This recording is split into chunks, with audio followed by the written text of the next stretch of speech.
Hello aspirants, मैं हूं मयंक और आप देख रहे हैं प्रोफेसर डायरी चैनल। आज का वीडियो मुगल साम्राज्य से संबंधित रहेगा। मुगल साम्राज्य से संबंधित सभी फैक्ट्स का इस यहाँ पर अध्ययन किया जाएगा इस वीडियो में। ये थ्योरी क्लास 11 है। ये यूपी पैट की सीरीज चल रही है हमारी। सभी इंपॉर्टेंट टॉपिक्स सॉल्व कराए जा रहे हैं यूपी पैट के जीएस के। इसके बाद हमारा पार्ट 1, पार्ट 2 एंड पार्ट 3 आएगा मुगल साम्राज्य से संबंधित सभी क्वेश्चंस का। आप उन्हें जाके देखिएगा। इस क्लास को आप केवल रिवीजन के पर्पज से देखिएगा। और इसके बाद जितनी भी पार्ट 1, पार्ट 2 एंड पार्ट 3 आएगा क्वेश्चन सीरीज का, उसमें हम लुसेंट के ऑब्जेक्टिव साथ साथ में यूथ कंपटीशन टाइम्स और घटना चक्र पूर्वावलोकन का पॉइंट करेंगे, जिससे जितने भी क्वेश्चंस इस मुगल साम्राज्य से संबंधित टॉपिक से पूछे गए हैं अभी तक, चाहे वो यूपीपीसीएस हो, यूपीएससी हो, यूपी पैट हो या यूपी पुलिस या जितने भी एसएससी वगैरह, इन सभी में जहाँ से भी क्वेश्चंस पूछे गए हैं वो सभी यहाँ पर कंप्लीट कवरेज हो जाएंगे 3 या 4 वीडियो में। ठीक है, तो ये टोटल 4 वीडियो बनने वाले हैं। एक आज का थ्योरी का क्लास रहेगा, इसके बाद 3 क्वेश्चंस का पार्ट 1, पार्ट 2, पार्ट 3 रहेगा। तो अगर आप 4 वीडियो देख ले जा रहे हैं तो मुगल साम्राज्य से संबंधित आपके सभी फैक्ट्स आपको याद हो जाएंगे। केवल आपको इतने ही 4 वीडियो करने हैं, इसके बाद आपको कहीं भी कुछ नहीं करना। सीधा पेपर में देखिएगा, सारे क्वेश्चंस यहाँ से मिल जाएंगे आपको। तो अगर आपको वीडियो पसंद आए तो लाइक, शेयर एंड सब्सक्राइब करिएगा। वीडियो को अंत तक वॉच करिएगा। स्टार्ट करते हैं अपना वीडियो। अगर हम मुगल साम्राज्य की बात करें तो मुगल साम्राज्य की नींव बाबर ने रखी थी पानीपत के प्रथम युद्ध से। 1526 ईस्वी में इसने इब्राहिम लोदी को पराजित किया था, जो लोदी वंश का था। और इसी पराजय के बाद लोदी वंश का पतन हो गया, साथ साथ में सल्तनत काल भी खत्म हो गया। इसके बाद नया साम्राज्य स्टार्ट हो जाता है, मुगल साम्राज्य। अगर हम बाबर की बात करें तो ये 1526 से 1530 ईस्वी तक भारत में रहा। बाबर का जन्म परगना में हुआ था। बाबर का जो मूल नाम था वो था जहीरुद्दीन मोहम्मद। ठीक है, यानी पूरा नाम जहीरुद्दीन मोहम्मद बाबर था। इसके पिता का नाम उमर शेख मिर्जा तथा बाबर की माता का नाम कुतलुग निगार खानम था। 1526 से लेकर 1530 के बीच बाबर इंडिया में रहा और उसने इन 4 सालों में 4 युद्ध लड़े, जो फेमस युद्ध हैं। पहला है पानीपत का प्रथम युद्ध। इसकी हमें डेट भी याद रखनी है, 21 अप्रैल 1526 को ये युद्ध हुआ था इब्राहिम लोदी और बाबर के बीच में, और इस युद्ध में बाबर विजयी रहा। खानवा का युद्ध दूसरा युद्ध होता है, अगले साल बाबर लड़ता है। यहाँ पर हमें केवल 1527 याद रखना है। 1527 एंड 1526 में पानीपत का पहला युद्ध, जिसमें इब्राहिम लोदी को पराजित करता है बाबर। और एक साल बाद 1527 में खानवा का युद्ध, जिसमें राणा सांगा को हराता है बाबर। बाबर यहाँ पे फिर से जीत जाता है। फिर तीसरा युद्ध होता है चंदेरी का युद्ध, जो 1528 में हुआ था। यहाँ पे मेदनी राय एवं बाबर के बीच होता है, तो फिर बाबर फिर से अगेन जीतता है। घाघरा का युद्ध आपका 1529 में होता है, अगले साल फिर से। यहाँ पे अफगानों और बाबर के बीच में युद्ध होता है, तो फिर से बाबर जीत जाता है। यानी बाबर ने इंडिया में 4 युद्ध लड़े और 4 ही युद्ध जीत गए थे। और ये तीन चारों युद्ध आपके क्रम से हैं। 1526 में पानीपत का पहला युद्ध, 1527 में खानवा का युद्ध, 1528 में चंदेरी का युद्ध और 1529 में घाघरा का युद्ध। एक बार जो बार बार रिपीट हो रहा है, इससे क्या होगा कि आप याद भी कर लेंगे साथ साथ में।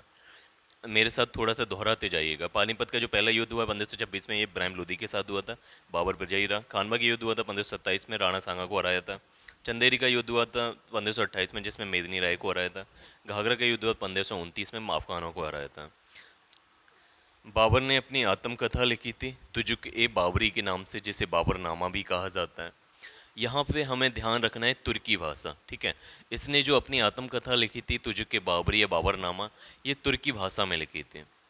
ये देखना है आपको, तुर्की भाषा होनी चाहिए। यहाँ पे कंफ्यूज होगा, यहाँ पे क्वेश्चन में पूछा जाएगा, उसमें फ़ारसी भाषा दी जाएगी, तो आपका फ़ारसी भाषा नहीं लगाना है। तुर्की भाषा में बाबर ने बाबरनामा लिखा था। जो सल्तनत काल था इससे पहले, उसमें फ़ारसी भाषा ही दरबारी भाषा थी, और इसके बाद जो मुग़ल काल था उसमें भी फ़ारसी भाषा रही है, दरबार की भाषा। लेकिन बाबर ने जो अपनी किताब लिखी है वो तुर्की भाषा में लिखी थी। ठीक है, बाबर की आत्मकथा का जो फ़ारसी भाषा में अनुवाद किया था वो खान खाना ने किया था। ठीक है, यानी इसकी जो तुझके बाबरी थी वो एक्चुअली ओरिजिनल तुर्की भाषा में थी, उसको ट्रांसलेट किया गया था फ़ारसी भाषा में, जो किया था खान खाना ने, और इसमें पायदा खान ने सहयोग किया था। बाबर की मृत्यु 1530 ईस्वी में आगरा में हो गई। बाद में इनकी इच्छानुसार काबुल में ऐसे दफनाया गया था। ठीक है, यानी मृत्यु आगरा में हुई थी, लेकिन इसकी जो कब्र थी वो काबुल में बनाई गई बाबर की इच्छानुसार, और वहीं पे जाके ऐसे दफनाया गया। नेक्स्ट है इसका बेटा हुमायूं। हुमायूं का इंडिया में 2 बार कार्यकाल रहा है, 1530 से 40 और 1555 से 56। 1530 से 40 तक वो शासन किया। 40 से 55 के बीच में शेरशाह सूरी ने इसे भगा दिया, काबुल पहुंच के हुमायूं हुमायूं वापस लौट के आया इंडिया में 1555, और फिर 1556 में उसकी सीढ़ियों से गिरकर मृत्यु हो गई थी। एक लाइब्रेरी से उतर रहा था, जो इसने एक शहर बसाया था, दीन पनाह नामक शहर बसाया था इसने, और वहाँ पर एक लाइब्रेरी थी, पुस्तकालय था, तो उनकी सीढ़ियों से गिरकर इसकी मौत हो गई थी 1556 में। हुमायूं की बात करें तो बाबर के 4 पुत्र थे, हुमायूं, कामरान, अस्करी और हिंदाल।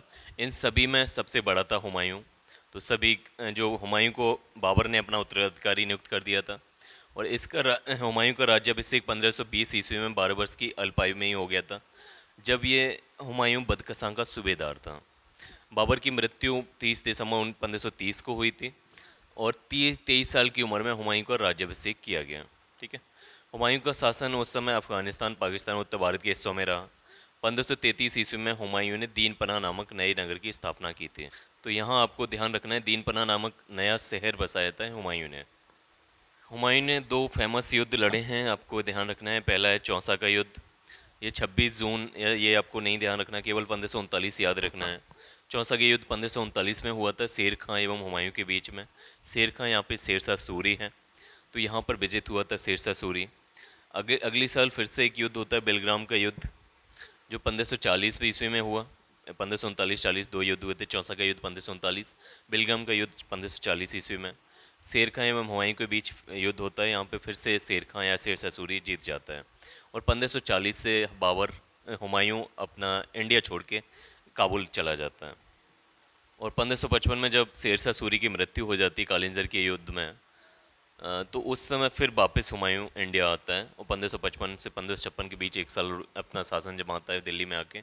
और 1556 में दीन पनाह भवन जो इसने बनाया था, दीन पनाह शहर, उसमें एक दीन पनाह भवन था जिसकी पुस्तकालय की सीढ़ियों से गिरकर हुमायूं की मृत्यु हो गई थी।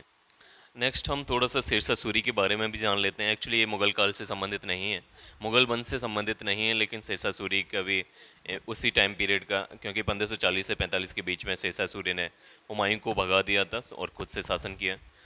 तो 1540-45 के बीच में दिल्ली पर शासन किया था शेरशाह सूरी ने। ये सूरवंश के द्वितीय अफगान साम्राज्य की स्थापना शेरशाह सूरी ने की थी। पहला अफगान शासन किया था लोधी वंश ने। ठीक है। लोधी, जो जितने भी लोधी वंश थे, बहलोल लोधी, आपके सिकंदर लोधी या इब्राहिम लोधी, ये आपके अफगान सरदार थे। उसके बाद किसी अफगानों ने राज किया है, तो वो शेरशाह सूरी ने राज किया था। शेरशाह सूरी अफगान नहीं था। शेरशाह के बचपन का नाम फरीद था, ये आपको ध्यान रखना है। दक्षिण भारत के सूबेदार दक्षिण भारत का जो सूबेदार था बहार खां लोहानी, इसने एक शेर को मारने के उपलक्ष्य में फरीद को शेर खां की उपाधि दी थी। शेर खां इसका टाइटल था। बेलग्राम युद्ध के पश्चात शेरशाह दिल्ली की गद्दी पर बैठ गया। बेलग्राम युद्ध आपका 1540 ईस्वी में हुआ था, जिसमें शेरशाह ने हुमायूं को भगा दिया। शेरशाह का मकबरा सासाराम में है, जो बिहार में है। सासाराम बिहार में एक जगह है, वहाँ पर शेरशाह का मकबरा स्थित है।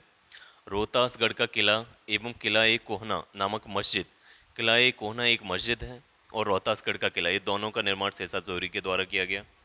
इसके साथ साथ शेरशाह सूरी ने जीटी रोड या ग्रांड ट्रंक रोड, जिसे से सड़क ए आज़म भी कहा जाता है, तो इसका निर्माण भी कराया था।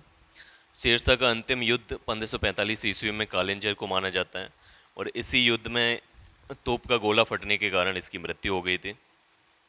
शेरशाह सूरी के बाद 1 साल के लिए हुमायूं फिर से दिल्ली पर शासन करता है, और उसके बाद उसका बेटा अकबर आता है। अकबर का जन्म 1556 ईस्वी में अकबर का जन्म 1542 ईस्वी में होता है, हुमायूं की पत्नी हमीदा बानो बेगम के गर्भ से, और इसका जन्म हम अमरकोट के राणा बीरसाल के महल में होता है। तो ये आपको ध्यान रखना है, ये जो इनका जन्म होता है वो हिंदू राजा अमरकोट के राणा बीरसाल के महल में हुआ था, क्योंकि उस समय हुमायूं शेरशाह सूरी की वजह से दिल्ली पर शासन नहीं कर पा रहा था, वो इधर उधर भटक रहा था। तो उसी बीच अमरकोट के राणा बीरसाल के यहाँ उसने शरण ली थी, और वहीं पर अकबर का जन्म हुआ था। अकबर का राज्याभिषेक लगभग 13 वर्ष की उम्र में 1556 को कालानौर में उसके संरक्षक बैरम खां द्वारा ईंटों के सिंहासन पर किया गया था। 5 नवंबर 1556 को अकबर एवं हुमायूं के बीच पानीपत का दूसरा युद्ध हुआ था। मेनली ये युद्ध बैरम खां ने लड़ा था, लेकिन अकबर और हुमायूं के बीच माना जाता है, जिसमें अकबर ने सफलता पाई थी इस युद्ध में, और बैरम खां ने हुमायूं की हत्या कर दी थी। इस युद्ध को पानीपत का दूसरा युद्ध कहा जाता है। अकबर, अगर हम अकबर के मंत्रिपरिषद की बात करें तो उसके एक मंत्री थे बीरबल। बीरबल का बचपन का नाम महेश दास था। अकबर के दूसरे मंत्री टोडरमल, जिन्होंने भू राजस्व की व्यवस्था संभाली हुई थी, तो टोडरमल की भू राजस्व व्यवस्था को दहसाला व्यवस्था कहा जाता था। अकबर के दरबार में प्रसिद्ध संगीतकार की बात करें तो तानसेन थे। अकबर ने तानसेन को कंठाभरण बाणी बिलास नामक उपाधि दी थी।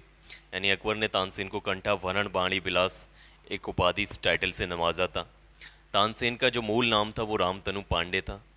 अकबर के दरबार के प्रसिद्ध चित्रकार, अगर हम चित्रकार की बात करें, चित्रकारी की बात करें अकबर के समय, तो प्रसिद्ध चित्रकार थे अब्दुस समद, दसवंत एवं बसावन। ये तीन नाम आपको ध्यान रखने हैं। ये तीन पेंटर रहे अकबर के समय के, अब्दुस समद, दसवंत एवं बसावन। इसी प्रकार से अगर हम संगीतकार की, म्यूजिशियन की बात करें अकबर के समय, तो बाज बहादुर, बाबा रामदास एवं बैजू बावरा थे। अकबर ने एक नई शासन प्रणाली की अपनाई थी, जिसे मनसबदारी व्यवस्था कहा जाता था। फैजी, एक फैजी अकबर के दरबार में एक विद्वान थे फैजी, जिन्होंने लीलावती तथा अबुल फजल ने कालिया दमन का फारसी में अनुवाद किया था। ठीक है, लीलावती का फारसी में अनुवाद किया था फैजी ने, जबकि कालिया दमन का फारसी में अनुवाद किया था अबुल फजल ने। ठीक है, अगर हम अकबर की बात करें तो इंग्लैंड की रानी एलिजाबेथ फर्स्ट के समकालीन थे। ठीक है, एलिजाबेथ फर्स्ट भी इसी टाइम पीरियड की रही हैं जब अकबर थे। अकबर की मृत्यु 1605 ईस्वी में हो गई थी। अकबर को आगरा के निकट सिकंदरा में दफनाया गया है। ठीक है, इसके बाद आता है उसका बेटा जहांगीर, जिसका पहले का नाम सलीम भी था। अब हम अगर अकबर द्वारा किए गए महत्वपूर्ण कार्य के बारे में देखें तो दास प्रथा का अंत कराया था अकबर ने 1562 ईस्वी में। पर्दा शासन का अंत किया था 1562 ईस्वी में। तीर्थ यात्रा कर की समाप्ति की थी, यानी जो नॉन मुस्लिम्स थे उनकी तीर्थ यात्रा पर जो टैक्स लगता था उसको समाप्त कर दिया था 1563 ईस्वी में। हिंदुओं पर जो जजिया कर लगता था उसकी समाप्ति की थी 1564 ईस्वी में। फतेहपुर सीकरी की स्थापना कराई एवं आगरा से अपनी राजधानी को फतेहपुर सीकरी में ट्रांसफ़र किया था 1571 ईस्वी में। इबादत खाना, जिस इबादत का अर्थ होता है जो पूजा स्थल होता है जहाँ से इबादत की जाती है अपने अपने ईश्वर की, तो वो उस पूजा गृह का निर्माण कराया था 1575 ईस्वी में। मजहर एक डिक्लेरेशन होता है कि मजहर एक घोषणा पत्र था जिसमें अकबर ने एक स्टेटमेंट दिया था कि जितने भी धार्मिक लॉज हैं या धार्मिक कानून हैं वो शासन के कानूनों से ऊपर नहीं रहेंगे, यानी धर्म को राजनीति से अलग किया था। तो ये 1579 में मजहर की घोषणा हुई। दीन ए इलाही, एक धर्म में रिफॉर्म करने की कोशिश की गई 1582 ईस्वी में। इलाही संबंध की स्टार्ट किया था, इलाही संबंध को स्टार्ट किया था 1583 ईस्वी में। तो ये सभी इम्पोर्टेंट्स कार्य किए थे अकबर ने और उन सब की ईयर हैं, ये आपको ध्यान रखना है। अगर आप ईयर ना ध्यान रख सकें तो एक इनका कालानुक्रम याद रख लीजिए, कौन सा पहले हुआ था कौन सा लास्ट में हुआ। नेक्स्ट हम बात करते हैं जहांगीर का, जिसका शासनकाल 1605 से स्टार्ट होता है 1627 तक इसने शासन किया था। मुगल बादशाह अकबर का पुत्र था जहांगीर, जिसका पहले का नाम सलीम था। इनका जन्म 1569 को फतेहपुर सीकरी में स्थित शेख सलीम चिश्ती की कुटिया में होता है। इनकी माता का नाम राजा भारमल की पुत्री मरियम उज़्मानी था। ठीक है, यानी इनकी माता का नाम जिसको जोधाबाई कहा जाता है या हरिकाबाई कहा जाता है, जिसका उपनाम मरियम उज़्मानी भी था, तो उनके गर्भ से पैदा हुए थे। खुसरो को सहायता देने के कारण जहांगीर ने सिखों के पांचवें गुरु अर्जुन देव की फांसी दे दी थी। यानी इन्होंने सिखों से इन्होंने पांचवें गुरु अर्जुन देव को फांसी दे दी थी, जिस वजह से सिखों से इनको विरोध का सामना करना पड़ा। एक्चुअली इन्होंने इसलिए दी थी फांसी क्योंकि जो इसका सबसे बड़े पुत्र थे खुसरो, जहांगीर का जो सबसे बड़ा बेटा था खुसरो, उसने रिवॉल्ट कर दिया था इसके जहांगीर के खिलाफ, और इसमें सहायता की थी अर्जुन देव ने, जिस वजह से अर्जुन देव को फांसी दे दी गई। और इस वजह से मुग़लों और सिखों के बीच में एक तनातनी स्टार्ट हो गई, युद्ध जारी हो गए। नूरजहाँ जो जहांगीर की पत्नी बनी, उनका वास्तविक नाम मेहरुनिसा था। विवाह के उपरांत जहांगीर ने उसे नूरजहाँ की उपाधि दी थी। एतमादुद्दौला के मकबरे का निर्माण नूरजहाँ ने करवाया था, जो पूर्ण रूप से सफ़ेद संगमरमर से निर्मित है। वो पहली बार किसी मकबरे में सफ़ेद संगमरमर लगाई गई थी। और सर्वप्रथम इसी इमारत में पीतादूरा या जड़ाऊ का काम किया गया था। जिस पीतादूरा का मतलब होता है जो भी जो मार्बल्स होता है उसमें छोटे छोटे पत्थरों के टुकड़ों से एक नई पे ज्योमेट्रिक डिज़ाइंस बनाई जाती हैं, ठीक है। तो इस टाइप का जो वर्क किया गया है वो सबसे पहले एतमादुल्ला के मकबरे में देखने को मिलता है। एतमादुल्ला नूरजहाँ के पिता थे, तो उनके मकबरे में इस टाइप का अरेंजमेंट देखने को मिलता है, पीतरदूरा स्टाइल देखने को मिलती है। और इसके बाद सबसे ज़्यादा पीतरदूरा स्टाइल का यूज किया गया था ताजमहल में। जहांगीर के ज्येष्ठ पुत्र खुसरो ने 1606 ईस्वी में विद्रोह किया था जहांगीर के खिलाफ, जिसके एवज में इसके साथ अर्जुन देव ने इसकी सहायता की थी खुसरो की। तो जहांगीर ने अर्जुन देव को फांसी पे चढ़ा दिया था। जहांगीर ने अपने साम्राज्य में तंबाकू पर प्रतिबंध लगा दिया था। जहांगीर खुद एक पेंटर था और इसके शासनकाल को चित्रकला का स्वर्ण काल कहा जाता है। जहांगीर के समय के सर्वोत्कृष्ट चित्रकार थे उस्ताद मंसूर और अबुल हसन, ठीक है। अबुल हसन और उस्ताद मंसूर जहांगीर के समय के सर्वोत्कृष्ट चित्रकार थे। जहांगीर ने अपनी आत्मकथा तुझे के जहांगीरी लिखी है। इससे पहले बाबर ने अपनी आत्मकथा लिखी थी। जहांगीर ने अपनी जो आत्मकथा लिखी है तुझे के जहांगीरी, ये फारसी भाषा में ही थी, ठीक है। जहांगीर के दरबार में आने वाला ब्रिटिश सम्राट जेम्स फर्स्ट का राजदूत टॉमस रो था। यानी टॉमस रो जो जेम्स फर्स्ट का राजदूत था वो जहांगीर के दरबार में आया था। नेक्स्ट हम बात करें शाहजहाँ, जो जहांगीर का पुत्र था। इसका जो बचपन का नाम था खुर्रम था। शाहजहाँ का जन्म 1592 ईस्वी में जहांगीर की पत्नी जगत गोसाई के गर्भ में लाहौर में हुआ था। शाहजहाँ के बचपन का नाम खुर्रम था। 1612 ईस्वी में खुर्रम का विवाह आसफ खां की पुत्री अर्जुमांद बानो बेगम से हुआ था। आसफ खां ये नूरजहाँ का भाई था, ठीक है। तो ये जिसकी पुत्री से खुर्रम ने विवाह रचाया था। अर्जुमांद बानो बेगम यानी जो आसफ खां खुर्रम की पत्नी थी, इसी का कालांतर में इसका नाम मुमताज़ महल पड़ा और मुमताज़ महल के नाम से ये विख्यात हुई। मुमताज़ महल की मृत्यु के बाद इसी की स्मृति में जो खुर्रम था, यानी जिसका नाम शाहजहाँ हो गया था बाद में, तो शाहजहाँ ने मुमताज़ महल की याद में उसकी कब्र पर ताजमहल निर्माण कराया। और ताजमहल के जो निर्माता थे वो उस्ताद अहमद लाहौरी थे। ये भी आपको ध्यान रखना है, उस्ताद अहमद लाहौरी ने ताजमहल का निर्माण किया था। कुछ मुग़ल काल की स्थापत्य कला को अगर हम देखें तो स्थापत्य एवं स्थल दे रखे हैं, उनके निर्माणकर्ताओं के नाम हैं और उनका बर्स दे रखा है। अगर हम आगरा का किला की बात करें, आगरा फोर्ट की बात करें, तो अकबर ने इसका निर्माण करवाया था। 1565 से 73 ईस्वी के बीच आगरा फोर्ट बना है। फतेहपुर सीकरी, ये जो शहर बसाया था अकबर ने, इसका निर्माण 1571 से 85 ईस्वी के बीच हुआ। ताजमहल जो उस्ताद अहमद लाहौरी ने बनाया था शाहजहाँ के शासनकाल में, इसका निर्माण 1631 से 48 ईस्वी के बीच हुआ। जामा मस्जिद दिल्ली की जो जामा मस्जिद है, इसका निर्माण शाहजहाँ ने करवाया 1650 से 56 के बीच। लाल किला दिल्ली का शाहजहाँ ने बनवाया 1638 से 48 ईस्वी के बीच। बीबी का मकबरा औरंगजेब ने बनवाया 1651 से 61 के बीच। तो ये प्रमुख स्थापत्य थे मुग़ल वंश से संबंधित। नेक्स्ट हम देखते हैं औरंगज़ेब ने धर्मत का युद्ध लड़ा। एक्चुअली हम मुग़ल वंश की एक खासियत रही है कि इसमें उत्तराधिकार की लड़ाई हमेशा से रही है। चाहे अब बाबर की बात करें, बाबर के बाद हुमायूं के 4 भाई थे। तो जब बाबर ने हुमायूं को उत्तराधिकार घोषित कर दिया तो उसके चारों भाई, जो उसके 3 भाई थे, वो नाराज़ हो गए हुमायूं के। जब शेरशाह सूरी ने हुमायूं पर अटैक किया तो उसके तीनों भाइयों ने इसे सपोर्ट नहीं किया और बाद में हुमायूं की पराजय हुई थी। इसके साथ साथ अगर हम देखें अकबर का जो बेटा था जहांगीर, उसने भी अकबर के लास्ट समय पे उसको परेशान किया था, उसके बातों को वो नहीं मानता था। इसी प्रकार से अगर हम जहांगीर के बेटों की बात करें तो जहांगीर का जो सबसे बड़ा बेटा था खुसरो शाह, उसने जहांगीर के खिलाफ विद्रोह किया था। बाद में खुर्रम यानी शाहजहाँ शासन सत्ता संभाली। शाहजहाँ दिल्ली का शासन संभालता है, ठीक है। सॉरी, उसके बाद शाहजहाँ के पुत्र हुए, उसमें 4 पुत्र थे। शाहजहाँ का जो सबसे बड़ा बेटा था दारा सिको, वो अपने पिता के साथ ही रहता था। उसके साथ शाह सूजा, औरंगज़ेब, मुराद बख्श, ये भी 3 और पुत्र थे जो अलग अलग राज्यों का सूबेदारी करते थे। तो उसमें से क्या हुआ था कि आपस में इनमें भी जब शाहजहाँ बीमार पड़ गया था तो इनमें भी आपस में लड़ाई स्टार्ट हो गई, जिसकी वजह से औरंगज़ेब ने 1658 ईस्वी में, अप्रैल 1658 ईस्वी में धर्मत का युद्ध किया अपने पिता के खिलाफ ही, यानी शाहजहाँ के खिलाफ। शाही सेना के खिलाफ औरंगज़ेब ने युद्ध किया और शाही सेना को पराजित भी कर दिया था अपने भाइयों के साथ मिलके। और इसमें उसने अपने पिता यानी शाहजहां को बंदी बना लिया, उसको आगरा के किले में नज़रबंद कर लिया था।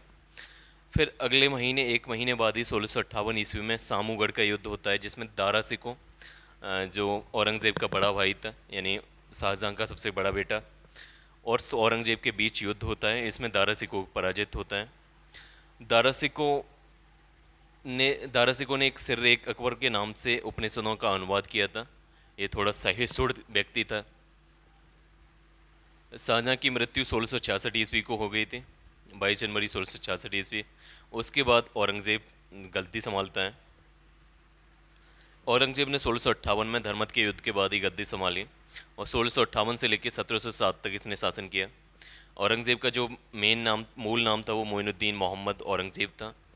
इनका जन्म 3 नवंबर 1618 को हुआ था। ये इसका जो जन्म हुआ था वो दोहद नामक उज्जैन के निकट जगह है, दोहद नामक स्थान पर शाहजहां की पत्नी मुमताज महल के गर्भ से हुआ था। औरंगज़ेब ने जुलाई 1658 ईस्वी में अपना पहला राज्याभिषेक कराया था। दूसरा राज्याभिषेक जून 1659 ईस्वी को दिल्ली में करवाया। औरंगज़ेब ने इस्लाम धर्म स्वीकार न करने के कारण 1675 ईस्वी में सिखों के 9वें गुरु तेग बहादुर की हत्या की थी। तो ये 2 बार 2 सिख गुरु की हत्या करवाई गई है मुग़ल बादशाहों के द्वारा। पहला 5वें गुरु जो अर्जुन देव थे उनकी हत्या कराई थी, जहांगीर ने फांसी पे लटका दिया था। जबकि औरंगज़ेब ने सिखों के 9वें गुरु तेग बहादुर की हत्या करवा दी थी, उनको जलते तवे पे बिठा के।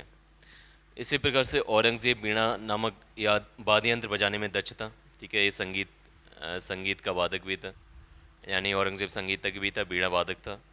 औरंगज़ेब ने हिंदुओं पर पुनः जजिया कर लागू कर दिया, जो अकबर ने हटा दिया था। औरंगज़ेब की मृत्यु 21 फरवरी या 3 मार्च 1707 को अहमदनगर में हो गई थी। नेक्स्ट हम देखते हैं मुग़ल शासन व्यवस्था किस तरीके की रही है। तो मुग़ल काल में मीर बख्शी सैन्य विभाग का प्रधान होता था, यानी सैन्य विभाग का जो हेड होता था उसे मीर बख्शी कहते थे। मुग़ल प्रशासनिक शब्दावली में माल जो शब्द है ये भू राजस्व से मान लिया जाता है, यानी भू राजस्व को उस समय माल कहा जाता था। मुग़लों की सैन्य व्यवस्था दशमलव प्रणाली पर आधारित थी। न्याय विभाग का जो प्रमुख होता था उसे काजी उल कुजात कहते थे। अकबर के समय में भूमि को उपज के आधार पर 4 श्रेणियों में व्यक्त किया गया था। जो सर्वाधिक उपजाऊ ज़मीन थी उसे पोलज कहते थे, उससे कम उपजाऊ परती, उससे कम चाचर और सबसे कम उपजाऊ ज़मीन को बंजर कहा जाता था। मुग़ल बादशाह एवं उनके मकबरे देखते हैं हम। तो बाबर का मकबरा आपको काबुल में देखने को मिलेगा। बाबर की मृत्यु आगरा में हुई थी, लेकिन उसको शिफ्ट कर दिया गया था उसके मकबरे को काबुल में। हुमायूं का मकबरा आपको दिल्ली में देखने को मिलेगा। अकबर का मकबरा आगरा के सिकंदरे में स्थित है। जहांगीर का मकबरा लाहौर में है, ठीक है, लाहौर के सादरा में। शाहजहां का मकबरा आगरा में है। इसी प्रकार से औरंगज़ेब का मकबरा औरंगाबाद दौलताबाद में है। तो ये सभी फैक्ट्स हमने देखे गणना चक्र की जीएस से। अब हम यूथ कंपटीशन टाइम्स की जो पॉइंटर फॉर्म्स में यूपी पैट के लिए किताब आई है वहाँ से सारे फैक्ट्स देखते हैं मुग़ल साम्राज्य से संबंधित। यहाँ से आपको थोड़ा सा रिवाइज भी हो जाएगा, रिकॉल हो जाएगा ये सारे पॉइंट्स जो अभी पढ़े थे। तो ये पहला है कि वह युद्ध जिसमें एक पक्ष द्वारा प्रथम बार तोपों का उपयोग किया गया था। तो ये पानीपत का पहला युद्ध था, 1526 में ये लड़ा गया था, जिसमें बाबर ने इब्राहिम लोदी को हराया था, जिसमें सबसे पहली बार तोपों का प्रयोग किया गया था।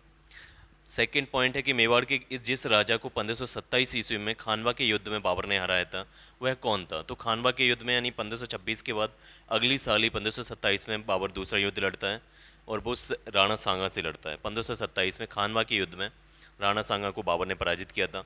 इसी प्रकार से अगर हम बाबर का तीसरा युद्ध देखें जो उसने 1528 में लड़ा, तो मेदिनी राय से लड़ा था और मेदिनी राय को पराजित किया था, जिसे चंदेरी का युद्ध कहा जाता है। और लास्ट यानी 1526 में पानीपत का युद्ध, 1527 में खानवा का युद्ध जिसमें राणा सांगा को पराजित किया, 1528 में उसने आपका चंदेरी का युद्ध लड़ा था जिसमें मेदिनी राय को पराजित किया बाबर ने, और 1529 ईस्वी में घाघरा का युद्ध किया जिसमें अफगानों को पराजित किया था बाबर ने। तो ये 4 युद्ध लड़े थे बाबर ने, जिसमें चारों में विजय पाई। नेक्स्ट है कि बाबर को सर ए पुल के युद्ध में पराजित किया था। बाबर को सर ए पुल के युद्ध में किसने पराजित किया? तो सैवानी खां ने पराजित किया था और ये इंडिया से बाहर युद्ध हुआ था। ठीक है, बाबर ने पातशाह की उपाधि धारण की थी काबुल में, यानी बाबर को पातशाह भी कहा जाता था। बाबर द्वारा लड़े गए ये युद्ध हैं आपके पानीपत का पहला युद्ध 21 अप्रैल 1526 को इब्राहिम लोदी और बाबर के बीच, बाबर विजयी रहा था। खानवा के युद्ध 1527 में राणा सांग बाबर के बीच, बाबर विजयी रहा। चंदेरी का युद्ध 1528 में मेदिनी राय बाबर के बीच में, बाबर विजयी रहा। घाघरा का युद्ध 1529 में अफगानों में बाबर के बीच में, बाबर अगेन विजयी रहे। नेक्स्ट क्वेश्चन है कि वह दो शासक जिनके मध्य 17 मई 1540 में कन्नौज के पास युद्ध हुआ था। तो कन्नौज के पास बिलग्राम एक जगह है जहाँ पर युद्ध हुआ, जिस वजह से उस युद्ध को बिलग्राम युद्ध भी कहा जाता है। तो ये युद्ध हुआ था शेरशाह एवं शेरशाह सूरी एवं हुमायूं के बीच में, और यहाँ पर शेरशाह सूरी जीता था। ठीक है, शेरशाह सूरी का अंतिम अभियान क्या था? तो अंतिम अभियान कालिंजर राज्य के विरुद्ध युद्ध था, जिस युद्ध में तोप का गोला फटने के कारण शेरशाह सूरी की मृत्यु हो गई थी। नेक्स्ट है कि मध्यकालीन भारतीय शासक जिसने पट्टा एवं कबूलियत की व्यवस्था आरंभ की थी। तो पट्टा देने की जो व्यवस्था आरंभ की थी ये शेरशाह सूरी ने स्टार्ट की थी। शेरशाह सूरी की मृत्यु हुई थी कहाँ पर? तो कालिंजर युद्ध में इसकी मृत्यु हो गई थी। मध्ययुगीन शासकों में उच्च शिक्षित शासक था। तो जितने भी मध्ययुगीन मेडिवल इंडिया के शासक रहे हैं उन सब में सबसे पढ़ा हुआ शासक शेरशाह सूरी था। इसी प्रकार से अगर हम सल्तनत काल के सबसे पढ़े हुए शासक की बात करें तो मोहम्मद तुगलक था। नेक्स्ट, भारत में चांदी का सिक्का किसने स्टार्ट किया था? तो शेरशाह सूरी ने स्टार्ट किया था, जिसे रुपया कहा जाता है, और आज भी उसका नाम, आज भी जो हमारी करेंसी है वो उसी के नाम से है। वह इतिहासकार जिसने शेरशाह सूरी को अकबर महान से भी बेहतरीन राष्ट्र निर्माता माना है। तो KR कानूनगो ने अकबर महान से भी अच्छा राजा माना है शेरशाह सूरी को। अकबर के पूर्व तानसेन को संरक्षण किसने दिया था? तो अकबर से पहले तानसेन को संरक्षण राजा रामचंद्र सिंह ने दिया था, जो ग्वालियर के राजा थे। नेक्स्ट है कि वह व्यवस्था जो राज्य के कुलीन वर्ग से संबंधित थी एवं जिसे अकबर ने प्रारंभ किया था। तो ये मनसबदारी व्यवस्था थी जो अकबर ने स्टार्ट की थी। हल्दी घाटी के युद्ध में महाराणा प्रताप की राजपूत सेना का सेनापति कौन रहा है? तो हल्दी घाटी के युद्ध में महाराणा प्रताप की जो राजपूत सेना थी उसका सेनापति हकीम खान सूर था। ठीक है, तो ये थोड़ा सा आयरनिकल है कि जो राजपूत राजा था उसका सेनापति एक मुस्लिम था, हकीम खान सूर, जबकि हल्दी घाटी में जो दूसरा पक्ष था जिसमें अकबर की सेना का जो प्रधान सेनापति था वो आपका एक राजपूत राजा था, मान सिंह। अकबर के शासनकाल में ध्रुपद गायकों में सम्मिलित थे तानसेन और हरिदास। अकबरकालीन सैन्य व्यवस्था आधारित थी मनसबदारी सिस्टम पर। दीन ए इलाही को धर्म कहने वाले इतिहासकार कौन थे? तो अब्दुल कादिर बदायूनी दीन ए इलाही को धर्म बोलते थे। ठीक है, अकबर द्वारा दीवान का पूर्ण रूपेण दर्जा दिया जाने वाला प्रथम व्यक्ति कौन था? तो अकबर द्वारा दीवान किसे बनाया गया था? मुजफ्फर खां तुर्बाती को। वह प्रसिद्ध जैन आचार्य जिनको अकबर ने सम्मानित किया था तो ये हरविजय सूरी थे। अदम खां किसके द्वारा मारा गया? तो बादशाह अकबर द्वारा ये मारा गया था। वह बादशाह जिसे एक प्रबुद्ध निरंकुश कहा गया है, तो ये बादशाह अकबर को कहा जा सकता है। ठीक है, प्रबुद्ध निरंकुश किसे कहा जा सकता है? बादशाह अकबर को। इंग्लैंड की रानी एलिजाबेथ फर्स्ट का समकालीन भारतीय राजा कौन था? तो ये बादशाह अकबर था। अकबर के राज्यकाल में दक्षिण में वह एक प्रांत जो मुगल राज्य का भाग नहीं था, यानी अकबर के शासनकाल में एक ऐसा प्रांत था दक्षिण भारत में जो मुगल राज्य के अधीन नहीं था, तो वो गोलकोंडा था, जो बाद में औरंगजेब ने इसको अधीन कराया। राजपूतों का वह राज्य जिसके शासक ने अकबर की संप्रभुता स्वयं स्वीकार नहीं की, तो मेवाड़ के राजा थे जिन्होंने कभी भी अकबर की संप्रभुता स्वीकार नहीं की। अकबर ने सर्वप्रथम वैवाहिक संबंध राजपूतों के किस वंश के साथ स्थापित किए थे? तो अकबर ने सर्वप्रथम वैवाहिक संबंध राजपूतों के कछवाओं वंश से स्थापित किए थे। चांद बीबी जो अकबर के विरुद्ध बहादुरी से लड़ी थी वह कहाँ की थी? तो ये बीजापुर की थी। दक्कन का वह राजा जो अकबर द्वारा विजित किया गया था, अकबर ने दक्कन के अहमदनगर को जीता था। नेक्स्ट है कि मुगल बादशाह जहांगीर की पत्नी नूरजहां का वास्तविक नाम क्या है? तो इनके वास्तविक नाम मेहरुनिसा था, जो एक विधवा थी। जहांगीर ने जिसे नादिर उज जमा की उपाधि दी थी वो कौन था? तो अबुल हसन को जहांगीर ने नादिर उज जमा की उपाधि दी थी, एक पेंटर था, एक चित्रकार था। वह शासक जिसने एक सिख गुरु का सिर कलम करवाया था वह कौन था? जहांगीर था। ये अर्जुन देव के यानी जो पांचवें गुरु थे, सिख गुरु पांचवें गुरु थे, पांचवें सिख गुरु थे अर्जुन देव, उनकी हत्या करवाई थी जहांगीर ने, क्योंकि इन्होंने जो इसका बड़ा बेटा था खुसरो उसका साथ दिया था विद्रोह करने में। जहांगीर के विरुद्ध विद्रोह किसने किया था? तो जहांगीर के विरुद्ध विद्रोह सबसे बड़े बेटे खुसरो ने भी किया था, और महाबत खान जो इसका बेटा था उसने, और सबसे छोटा बेटा खुर्रम जिसे शाहजहां भी जो बाद में जाके राजा बना, तो इसने भी जहांगीर के विरुद्ध विद्रोह किया था। जहांगीर के दरबार में ब्रिटिश शासक जेम्स फर्स्ट का प्रथम राजदूत कौन आता था? तो जहांगीर के दरबार यहाँ पे पूछा है कि जहांगीर के दरबार में ब्रिटिश शासक जेम्स फर्स्ट का प्रथम राजदूत कौन था। तो यहाँ पे राजदूत पूछा है, तो इसका correct answer sir Thomas Roe रहेगा। ठीक है, यहाँ पे ये गलत दे रखा है। William Hawkins east India company का दूत था, जबकि जेम्स फर्स्ट जो राजा था उसका दूत सर थॉमस रो था, जो इंडिया आया था सबसे पहले जहांगीर के शासनकाल में। ठीक है, सेकंड है कि ब्रिटिश राजदूत के रूप में सर थॉमस रो भारत आया था, ये सही दे रखा है, ये जहांगीर के शासनकाल में आया था और ब्रिटिश राजदूत के रूप में आया था। ब्रिटिश शासक जो जेम्स फर्स्ट था उसका राजदूत बन के आया था। जबकि विलियम हॉकिंस ये भी जहांगीर के दरबार में आया था, लेकिन ये ईस्ट इंडिया कंपनी, एक व्यापारी था विलियम हॉकिंस, और ईस्ट इंडिया कंपनी के दूत के रूप में आया था। जहांगीर ने टॉमस रो को कहाँ मिलने का अवसर दिया था, तो अजमेर में मिलने का अवसर दिया था।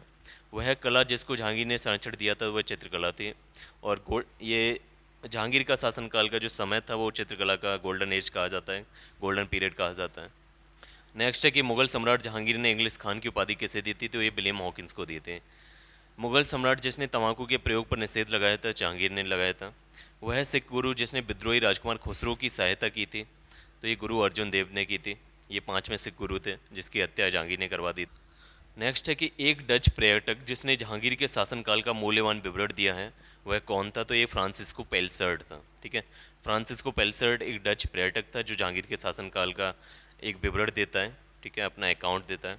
मुगल सेना में चिकित्सक नियुक्त किया गया था। मुगल सेना में चिकित्सक कौन बना था, एक बाहर से आया हुआ एक व्यक्ति था, ये बर्नियर था। ठीक है, बादशाह शाहजहाँ को सुप्रसिद्ध हीरा, जो प्रसिद्ध हीरा था कोहिनूर, वो शाहजहाँ को किसने भेंट किया था, तो मीर जुमला ने भेंट किया था। किसे शाहजहाँ ने शाह बुलंद इकबाल की पदवी दी थी, तो शाह बुलंद इकबाल की पदवी शाहजहाँ ने दारा सिकोह को दी थी, जो उसका सबसे बड़ा बेटा था। नेक्स्ट है कि वह सम्राट जिसने अपनी राजधानी आगरा से दिल्ली स्थानांतरित की थी, ये शाहजहाँ था। आगरा से वापस राजधानी दिल्ली ले आया था। जिंदा पीर के नाम से किसे जाना जाता था, औरंगजेब को। दारा सिकोह को जिस स्थान पर दफनाया गया था वह कौन सा था, दिल्ली। ठीक है, दारा सिकोह को दिल्ली पे दफनाया गया है। मुगल सेना में सबसे अधिक राजपूत एवं मराठा सेनापतियों को रखा गया था औरंगजेब के समय। शाहजहां के शासनकाल में अधिकांश समय तक दक्कन का गवर्नर कौन रहा है, तो दक्कन में जो गवर्नर रहा है दक्षिण भारत में वो औरंगजेब। नेक्स्ट है कि अपनी विजयों को लिपिबद्ध करने के लिए किस हिंदू को औरंगजेब ने ढूंढ निकाला था, तो ईश्वरदास नागर को। ठीक है, ईश्वरदास नागर ने औरंगजेब की जितनी भी विजय यात्रा हुई हैं उनको लिपिबद्ध किया था। मुगल सम्राट औरंगजेब वाद्य यंत्र बजाता था, तो ये बीड़ा बजाता था। वह मुगल बादशाह जिसका 2 बार सिंहासनारूढ़ हुआ है, तो औरंगजेब। औरंगजेब ने दक्षिण में जिन 2 राज्यों को विजित किया था, बीजापुर एवं गोलकोंडा, ये 2 राज्य औरंगजेब ने जीते थे। अब ये गोलकोंडा, अहमदनगर, इन सब की बात हो रही है तो बहमनी राज के बारे में पढ़ लेते हैं। बहमनी राज के कई सारे टुकड़े हो गए थे, तो बहमनी राज के 5 टुकड़े हुए, जिसमें पहला था बीजापुर राज्य, जिसमें आदिल शाही वंश की हुकूमत चलती थी। और यहाँ पर जो इसका संस्थापक था, आदिल शाही वंश की जो स्थापना की थी वो यूसुफ आदिल शाह ने की थी, और इसकी स्थापना 1489 ईस्वी में हुई थी। इसी प्रकार से अगर हम अहमदनगर की बात करें तो ये निजाम शाही वंश चलता था अहमदनगर में, और यहाँ पर मलिक अहमद ने अहमदनगर जो राज्य था उसकी स्थापना की थी। अहमदनगर में निजाम शाही वंश की स्थापना की थी 1490 ईस्वी में। बरार में अहमद शाही चलती थी फतेहुल्ला अहमद शाह की वजह से। फतेहुल्ला अहमद शाह ने संस्थापक था अहमद शाही वंश का, 1490 ईस्वी में इसकी शुरुआत की थी। गोलकुंडा में कुतुब शाही वंश का शासन था, कुली कुतुब शाह की ने इसकी स्थापना की थी 1512 ईस्वी में। और बीदर में बरीद शाही वंश का शासन था, अमीर अली बरीद ने इसकी स्थापना की थी 1526 ईस्वी में। नेक्स्ट है कि संत रामदास को किसके शासनकाल से संबंधित माना जाता है, तो औरंगजेब के शासनकाल से। औरंगजेब ने किसको साहिवात उज्जमानी की उपाधि दी थी, तो औरंगजेब ने अपनी जो बुआ थी जहाँ आरा उसको साहिवात उज्जमानी की उपाधि दी थी। जजिया कर किसके शासनकाल में पुनः लगाया गया था, तो औरंगजेब के शासनकाल में फिर से जजिया कर लगा दिया गया था, जो पहले अकबर ने हटा दिया था। औरंगजेब के शासनकाल में जाटों ने किसके मकबरे को क्षतिग्रस्त कर दिया था, तो जाटों ने जो अकबर का मकबरा था आपका आगरा में सिकंदरे में, तो उसको क्षतिग्रस्त कर दिया था। नेक्स्ट है कि वह मुगल बादशाह जिसको शाहे बेकवर कहा जाता है, तो ये बहादुर शाह था। वह बादशाह जिसके शासनकाल में हिजड़ों तथा महिलाओं के एक वर्ग का प्रभुत्व हो गया था, तो ये अहमद शाह था, जिसका शासनकाल 1748 से 54 के बीच रहा है। नेक्स्ट है अवध का प्रथम नवाब कौन था, तो ये सादत खान था। नेक्स्ट है कि औरंगजेब की 1707 ईस्वी में मृत्यु होने के बाद सत्ता किसने संभाली थी, तो बहादुर शाह फर्स्ट ने संभाली थी, जिसको साहिब एकबर कहा जाता है। बुलंद दरवाज़ा बनाया गया था अकबर द्वारा। जहांगीरी चित्रकार थे जहांगीरी समय के चित्रकार थे अबुल हसन और अकारिजा। जहांगीर के दरबार में पक्षियों का सबसे बड़ा चित्रकार कौन था? उस्ताद मंसूर। चित्रकला की मुगल शैली को आरंभ किया था हुमायूं ने। वह मुगल शासक जिसने लाला कलावंत से हिंदू संगीत की शिक्षा ली थी। तो अकबर ने लाला कलावंत से हिंदू संगीत की शिक्षा ली थी। नेक्स्ट है कि शेरशाह का मकबरा स्थित है सासाराम में। दिल्ली के लाल किले में मोती मस्जिद का निर्माण किया था औरंगजेब ने। प्रसिद्ध तानसेन का मकबरा स्थित है ग्वालियर में। किसने अपने बादशाह पति हुमायूं के लिए मकबरे का निर्माण करवाया था? तो एक ऐसी पत्नी जिसने अपने पति हुमायूं के लिए मकबरे का निर्माण कराया था वो थी हाजी बेगम। वह मकबरा जो द्वितीय राजमहल कहलाता है, तो ये रबिया उद दौरानी का मकबरा है जो औरंगजेब ने बनवाया था, जिसको बीबी का मकबरा भी कहा जाता है, अहमदनगर में। नेक्स्ट है कि दिल्ली के पुराना किला के वर्तमान स्वरूप का निर्माण किसने करवाया है? तो दिल्ली का जो पुराना किला है उसको वर्तमान स्वरूप का निर्माण शेरशाह सूरी ने किया था। फतेहपुर सीकरी में बादशाह अकबर ने निर्मित कराया था पंचमहल। महाभारत के फारसी अनुवाद का शीर्षक है रज्मनामा। ठीक है, महाभारत का जो फारसी अनुवाद किया गया था उसका जो टाइटल डाला था वो रज्मनामा था। वह मुगल बादशाह जिसने अपनी आत्मकथा फारसी में लिखी थी, ये जहांगीर ने लिखी थी। रामायण का फारसी अनुवाद किया था अब्दुल कादिर बदायूनी ने। मुगल शहजादियों में से किसने हुमायूंनामा लिखा है? तो गुलबदन बेगम ने लिखा था। अनबार ए सुहेली नामक ग्रंथ किसका अनुवाद है? पंचतंत्र का। नेक्स्ट है कि शाहजहां के शासनकाल का राज कवि कौन था? तो कलीम शाहजहां के समय राज कवि रहा था। हितोपदेश का फारसी में अनुवाद किसने किया था? ताजुल माली ने। हिंदू धर्म ग्रंथों का अध्ययन करने वाला प्रथम मुस्लिम था दारा सिको, जिसने उपनिषदों का अध्ययन किया था। सर्रे अकबर नाम से इनको ट्रांसलेट किया था। मुगलों की राज की भाषा थी फारसी। बाबरनामा का अंग्रेजी में अनुवाद किया था लेडेन और रस्किन ने। कालिदास के नाटक अभिज्ञान शाकुंतलम का सर्वप्रथम एक यूरोपीय भाषा में अनुवाद किया था विलियम जोन्स ने। कश्मीर के शासक जैनुल अबादीन का वास्तविक नाम क्या था? तो शाही खां था। जौनपुर राज्य का अंतिम शासक था हुसैन शाह। मुगल प्रशासनिक शब्दावली में माल प्रतिनिधित्व करता है भू राजस्व का। बंदा बहादुर का मूल नाम क्या था? लक्ष्मण देव। नेक्स्ट है कि रुहेला सरदार अहमद शाह अब्दाली का विश्वास पात्र कौन था? नजीब खान। गयुजुद्दीन हैदर के काल में लिखी गई पुस्तक होप्त कलजुम है, ये किस चीज़ की पुस्तक है? ये प्रशासनिक सुधारों की पुस्तक है। सुजाउद्दौला का मकबरा कहाँ पर स्थित है? तो ये फैजाबाद अयोध्या में स्थित है। होयसलों की प्राचीन राजधानी द्वार समुद्र का वर्तमान नाम क्या है? तो हैलीवुड है। पंजाब में अमृतसर नगर को स्थापित किया था गुरु रामदास ने। मुगल शासन काल में तांबे के सिक्का क्या कहलाता था? तांबे के सिक्के को दाम कहते थे। मुगलों ने नवरोज का त्यौहार लिया था पारसियों से। मुगल कालीन भारत में राज्य की आय का प्रमुख स्रोत क्या होता था? भू राजस्व। मुगल काल में मौलिम क्या होता था? मौलिम एक जहाज होता था जिससे अपनी सेना को किसी नदी से दूसरी नदी में, यानी किसी जो पानी वाली जगह होती थी उसको एक जगह से दूसरी जगह सेना ट्रांसफ़र करने में मौलिम का यूज़ किया जाता था, एक जहाज़ का यूज़ किया जाता था। हैदराबाद के स्वतंत्र राज्य का संस्थापक कौन था? चिल्किलिश खान। भारत का वह स्थान जहाँ पर पुर्तगालियों ने प्रथम दुर्ग का निर्माण किया था, कोचीन। मध्यकालीन भारत के मुगल शासक वस्तुतः थे एक चगताई तुर्क थे। वह समाधि जिसके कारण नांदेड़ गुरुद्वारा सिखों द्वारा पवित्र माना जाता है, तो नांदेड़ गुरुद्वारे में गुरु गोविंद सिंह की समाधि है। मुगल काल में करोड़ी कौन होते थे? तो ये भू राजस्व अधिकारी होते थे। तो ये सभी फैक्ट्स थे आपके मुगल साम्राज्य से संबंधित। तो आज का वीडियो इतना ही रहेगा, जिसमें हमने लूसेंट के बुक से घटना चक्र की बुक से सभी फैक्ट्स देखे। उसके बाद यूथ कंपटीशन टाइम्स के सभी फैक्ट्स देखे मुगल साम्राज्य से संबंधित। इसके बाद हमारे 3 क्वेश्चंस के पार्ट रहेंगे। इन्हीं मुगल साम्राज्य से संबंधित 3 पार्ट बनेंगे, पार्ट 1, पार्ट 2, पार्ट 3, जिसमें सारे क्वेश्चंस कराए जाएंगे। तो आप उनको जाके देखिएगा। चलिए बाय, धन्यवाद।